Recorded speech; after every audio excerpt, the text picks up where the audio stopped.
Now, in September of '86, it had only been 3 or 4 years since they peeled the drinking laws back to 21, and they didn't even have DUIs yet. That wouldn't come for a few months later. Um, so it was very accepted that people this young uh,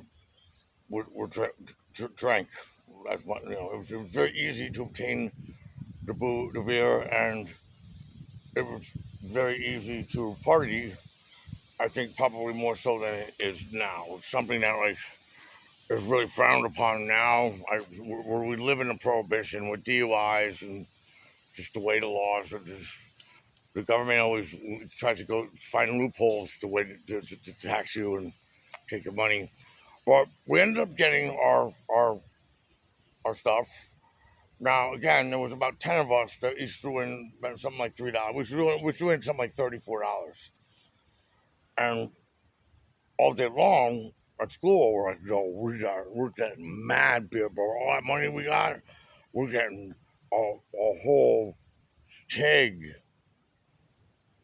We saw it, but so we're like, we're gonna get mad. There's gonna be so many girls that be so drunk. Oh my god! And all we wanted to do was become men, lose our virginity, which none of us at that point had done. Um,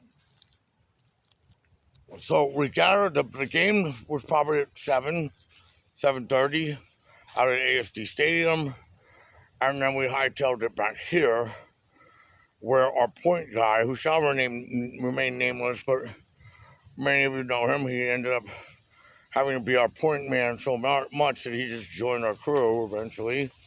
And he was not 21 either. He just could get served. Again, it was much easier to get served back then. So somewhere in here, in this area, they dropped us off right there.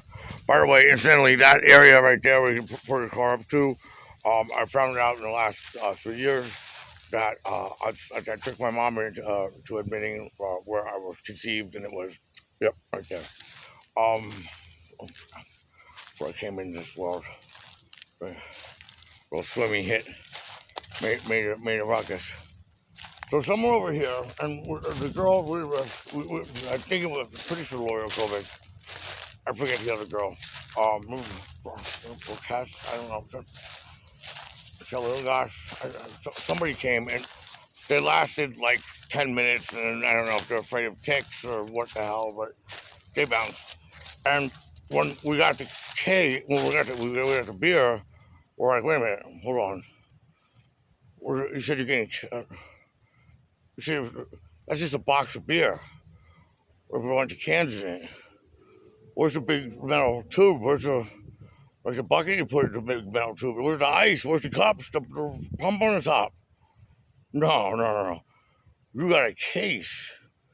You didn't get a keg. The keg is like $70, $80 or something like that. Oh man. We only got 24 beers? Yeah. Between 10 of us? Yeah. We paid $30? Suckers. We got played that night, but we learned economics and our terminology eventually. Somewhere over here used to be tables. There was also actually a fountain around here somewhere. Oh, right there it is, still there. See it back in those woods there. Um, there was a bunch of like picnic tables here and stuff we could sit on. And probably we all wanted this. Our first beer was a shotgun. We did that. And then our second beer was 10 minutes later gone. So we were out. We got here like just as it was getting dark. I mean, it's the first week of September, so it's still pretty light out. It's still summer. And we're finding ourselves with no beer. Now, the one that was me, Dwayne, Velcro, Adam Malozzi, Rudy, Franco Claus, Butch, Danny Miller, and there had to be, there was like one other straggler, I'm forgetting, one other guy that was there. I can't remember who the hell it was that was with us. Like, there's no way could, like, if Kirkus or Trav Mark showed up, there was just that 1 year lower. Like not only could we not have, excuse me, relations with girls in Morton, but somehow drinking with dudes was still the same kind of no-no, taboo. And so, well, it's not even dark yet. We're up here. We hear everybody coming. You can hear people talking, yelling. Oh, we'll die. So, with little or no other game, we climbed up this hill. Now, Stouty dressed varsity. He was big, and he played the line, which he didn't want to. He never wanted to play football. Or might have like screwed up his baseball and even basketball was possibly dangerous to his baseball career, which baseball's number one in his Stout clan, which I didn't understand at the time, but I definitely understand it now. But either way, Stout was he could have now all over there in that pavilion, all up here and walking around up here, all about along this hill was other like just the whole school, man. The whole school was there. It wasn't just like the cool kids. It was like fucking bandos and every walk of life, every color and creed. There was Syrians, there was acre breakers. Everybody was here. I'd say all total was like somewhere between like 200 and 300 people, probably. I don't know, maybe I'm exaggerating, but it was packed. It was just fucking large. Parties used to be large back then. So we climbed up this hill. Stout came right down here. I was like, yo, where's the beer? We're out of it. Alright, well, you know, we'll probably do it over the pavilion or something. Well, no, we're about to party back there. Now, back in that corner, there was a party of like, kind of like a JV party. It was like sophomores and a couple juniors. I know, like, Junior Stout was back there, Cloyver, Schwabi, like that crowd. So I was thinking, like, you know, that's probably our best bet. Because we're probably gonna, I mean, we're at, like 16 Candles and shit, and like Revenge of the Nerds, and it's like the movies where like you beat up on freshmen, like that was very fresh in everybody's mind.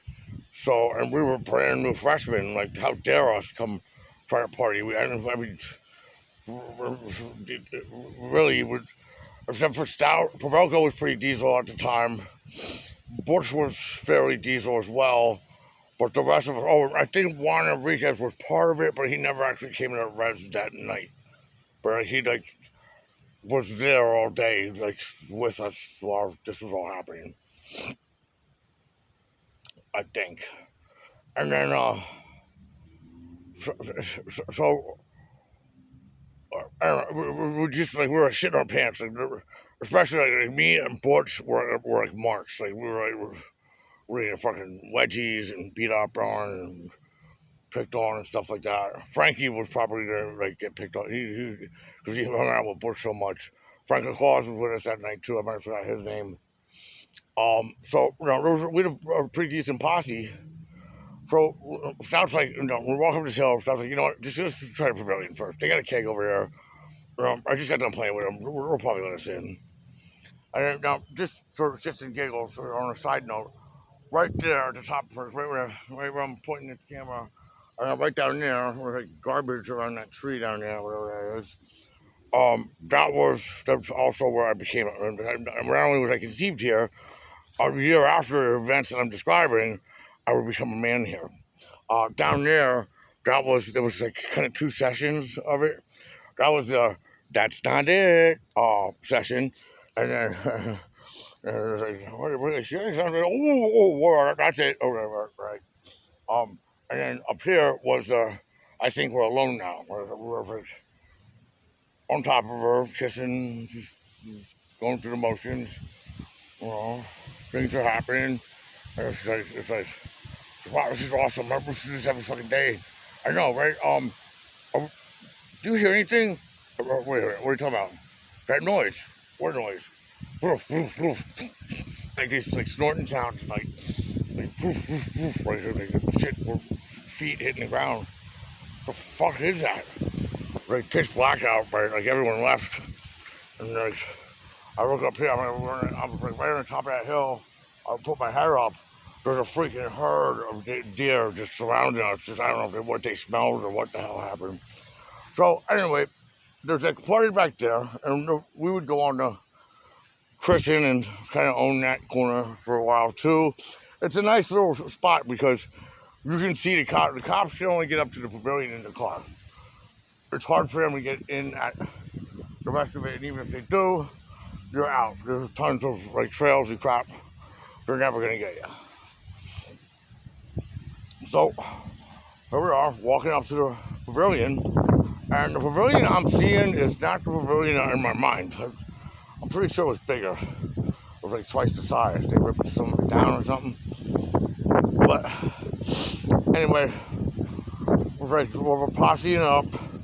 I mean, like seriously, like me, I was a little bit taller, but bigger, but not that much.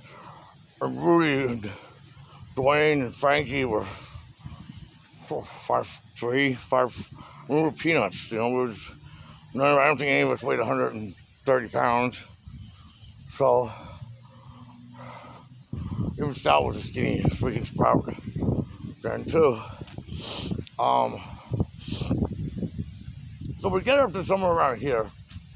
You know, we're kind of like trying to be all nonchalant, put our heads down, walking in, you know, and oh fuck, they took the tables away. Anyway, this is, I don't know, maybe this is all the pavilion it was. It seemed so much bigger back then. There's some time changes. So we got about this far. The keg was right over here. And I think it was Boyer. One of the X-Men, one of the big black guys says, I understand people play the house. Stouty can come in, but you guys are fucking nerds. Get out. You gotta be out. Alright, turn around. You know, better luck next time. Start walking away. You know. And I already had a Run DMC hat going. I was already wearing my dog chains, so like I wanted to look like Run DMC. My fucking purple Chuck Taylors and shit. I'm walking away. Alright, well, maybe we can swipe some, I don't know, make some rocket fuel somewhere. Chris's house or one of our houses. And then we're here, I think it was Bruner or somebody, maybe Kyle, a ride shifter, somebody was like, we can't kick them out. Those are like the fucking animals, man. Those are dogs. There's Richie fucking Romantz over there. Yo, Richie, get over here, man. Kick a rhyme, yo. Well, so we turn around, say, oh boy. Almost not right, prepared for it. I mean, it's one thing to just be fucking around on a basketball court at CAC just as a joke, or in a locker room, or, you know, just 7 of my buddies, and nobody's watching, but there were cheerleaders in cheerleading outfits, the whole football team, and the whole school was here, you know, everyone who mattered. So it was really, alright, yeah, like they caught her on like wildfire. Like, come on, yo, kick some. Let me hear you kick some front row. Let me hear some from Richie Romantz. Each side. Alright. So there's tables here. I had to get up on it. So I'm like, you know, I'm looking around. Crowd all around me. Just a million people. You know what I mean? Like the Sarnetzes were there. Fucking, I think there was a Daube in their house. And, you know, like, just, there was people I've already graduated and still like were hanging like there and shit, like hanging out. So wow, what did I get myself into this time? But at least everybody, we didn't get kicked out, we just stayed. I just had to figure this out real quick. And when I mean real quick, like in like 5 seconds, so I walk up on this table.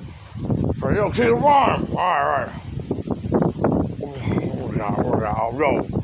We went out to tonight, ASD, we were feasting, beat up on a motherfucking homeboy from Easton, representing Beverly, the place you never hear of, East Side motherfucking town, they call it Deeroff. Crickets, nothing, just a pin drop. Oh. Do another one! Some chick fucking screams.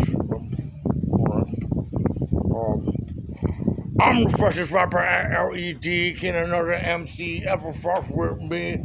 Try to take my title, stand no chance. No, I'm not, bro, I wouldn't have said that because I didn't call myself that yet. I'm still calling myself Richie. Oh, try to take my title, stand no chance because I'm an MC they call Richie Romantz. I still didn't have a name. But everyone here was calling me Romance because of football practice. More crickets when I got done with that one. I heard some boo, this is sucks.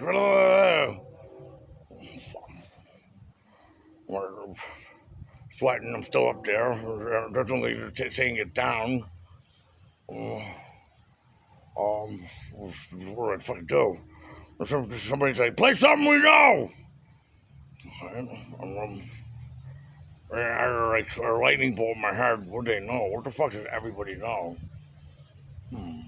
La-di-da-di. La-di-da-di. And like someone almost immediately started, I don't know if it's Junior or who, somebody kicked the beat. It was nice enough to do that. Lottie, I think it was Joe Hess maybe. Dottie! The chief destiny goes, Roddy Dottie, we like to party, we don't cause trouble, and we don't hurt nobody, we are just the men that's on the mic, and when we rock the microphone, we rock the mic, and at that second, when I got to that point in the song, and we rocked the mic, I stopped.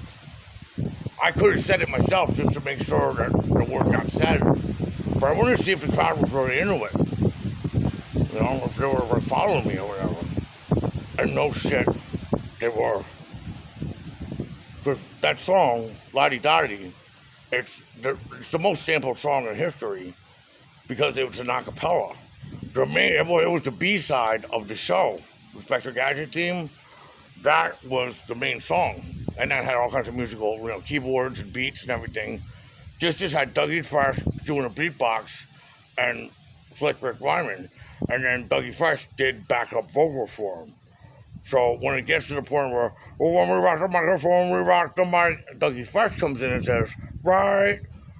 So I was going to see if they would do the Dougie Fresh part. No shit. I got to that point and it was like, when I rock the microphone, I rock the mic. Right, the whole fucking every person in the place screamed it.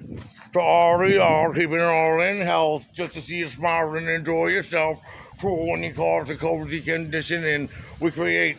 That's how we're missing. So listen to what we say. This type of thing happens every day.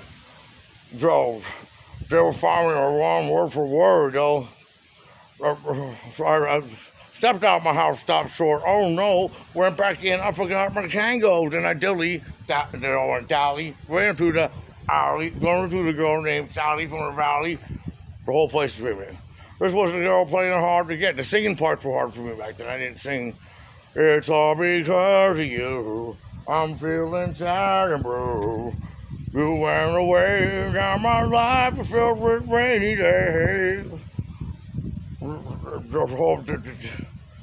On and on. And we got to the point where I said, you're up, so we gave her a kiss. I said, you can't have me. I'm too young for you, miss. She said, no, we did not. Then she starts crying. I said, I'm 19. She said, whole place, stop lying!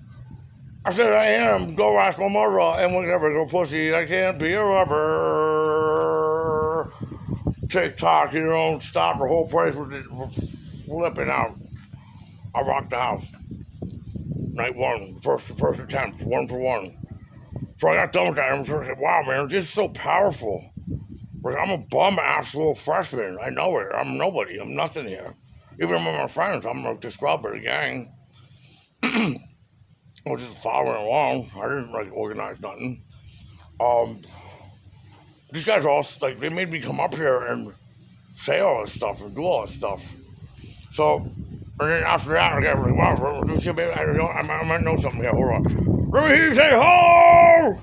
Ho! Let me hear you say, yo, baby, go! Yo, baby, go! I'm going up there, and graffiti on the roof. The roof is on fire! We don't need no water! Whole place, man. I forgot off the stage, I was going to get some freestyle. Yo, me and my boys making noise, you know what I'm saying? Freshman gang, that's the way we hang. Yo, me and my man Dwayne driving the same. Me and my man Rudy trying to never be true to these girls who rock the world. Remember reports from being stout. We're going to drink again stout. Da da da. We're in. And we never figured out that point on night one. We were socially acceptable for all parties. In fact, one in often. The keg was right over here. I walked over to jump down. I went on that table. I was Richie Romantz, Jesse's kid, for the mascot of the Ritter gang. The Ritter boy, really. And all my friends were motor boys. 2 sections of the east side. When I jumped off that table and hit the ground, I was Richie Romantz. Everybody was calling me Romantz. I was Richie Romantz from that point on. So, Richie Romantz was a lot better than being a scrub-ass Rich France. So I came over to this kid, and like Bruno's younger sister, who was, I think she was a junior, like I was a freshman, Bruno was a senior, so she was a junior, and then Stacy Haas was there. Now Stacy Haas went out with Tolman, and he was like the quarterback. So it was like, and she like I knew her sister Brooke was my age, and I talked to her all the time. Rudy used to like mess with her before that, but she never gave me the time. Neither of them ever gave me the time of day.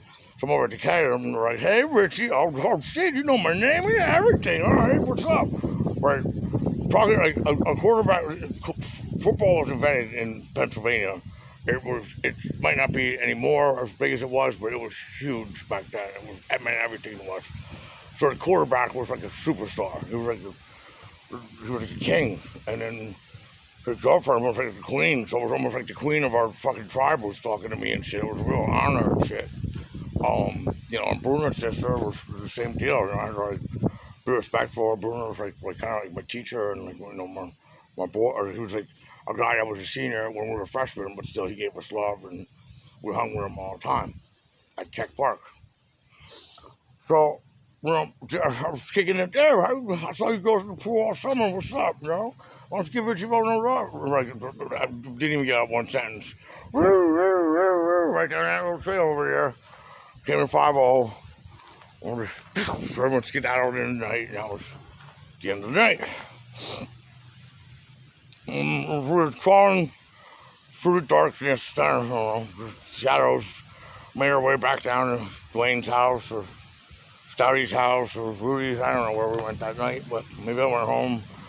But it was just like rocking in my brain, like, what the fuck just happened, First off, why do people gather in the woods and drink beer? Well, that was obvious. They're kids, and they want a place where there's no grown-ups, and where they call us shots, and I don't know. This is something they're not getting in each of their houses, or in their school, or from society, or something that somehow when they get together and party, they get that. There's some new connection. There's something that isn't there anywhere else. Some feeling, some connection, I guess. And I mean, a lot of it's just boredom, I guess, but there's no boom boxes, no cell phones, years from that coming out. So we're like bored. There's no music back there. We're sitting there for like 3 hours, and each week that goes by, it gets colder and colder. So, I mean, it made sense that she asked the hot dog like me to be a hot dog.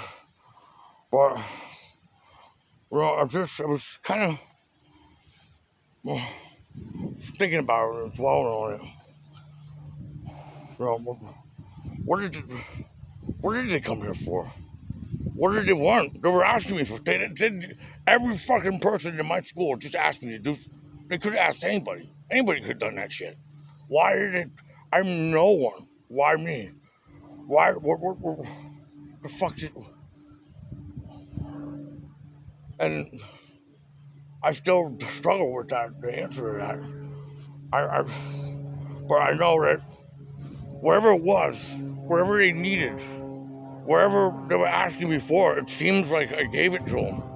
Wherever the answer was, I fucking went into a trance and made shit happen out of my imagination, and put myself on the line.